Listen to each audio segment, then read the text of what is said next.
You're watching Newswatch on a Tuesday evening. Gibraltar is hosting the second peer review visit for the EU Cities Adapt project.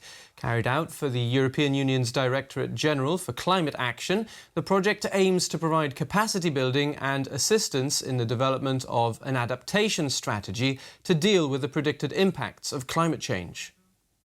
The project, which sees 21 cities getting together, is funded by the European Commission.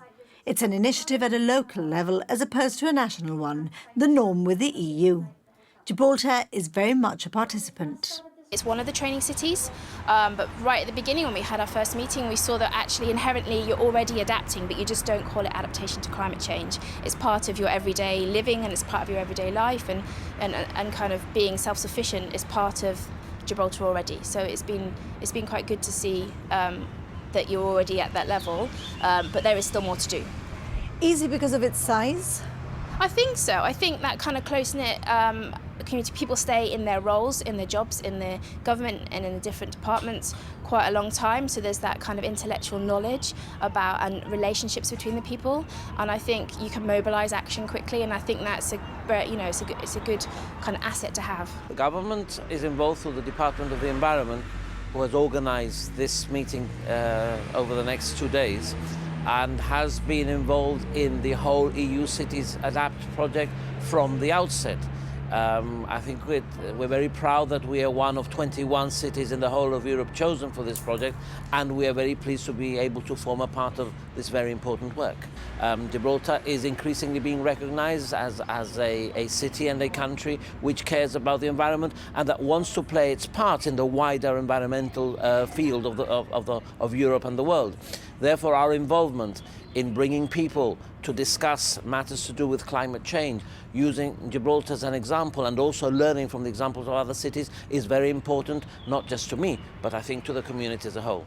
Water scarcity is one of the projected impacts of climate change, and the group will have the opportunity to visit the facilities at Aquagib, including the reverse osmosis plant and the water reservoirs in the rock. They've also visited the port to see the area affected by the 2008 storm and learn about the work carried out to reinforce the area to enable it to cope with future extreme weather events.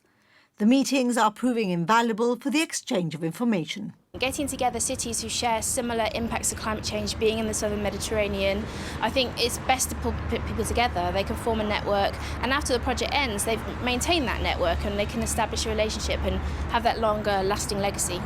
I can imagine that great to have delegations, representatives from the cities, but the bottom line would be that the people in the cities are educated and that there's awareness. Yes, that's definitely one of the first steps. When we think of the adaptation process, we get together a group of people, and the next step is definitely communication and awareness. And I know a lot has been done on the more energy efficiency side in Gibraltar, so that's definitely a next step. And people are being aware of what they can do themselves at home to deal with any storm water or excess heat and things like that. So it's the next step, definitely. I think that people are realizing it. We were overwhelmed with the response to the recycling program that we introduced in December.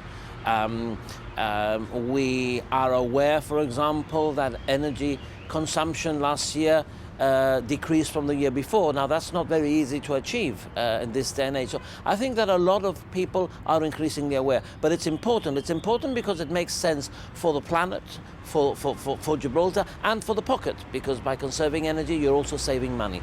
So I think people are increasingly aware, and I think that it's something that will only get better in the future. Delegates from the cities in the southern Mediterranean group have been kept up to speed on the progress since the start of the project almost 6 months ago and have shared their own experiences. Today has been one of the last workshops.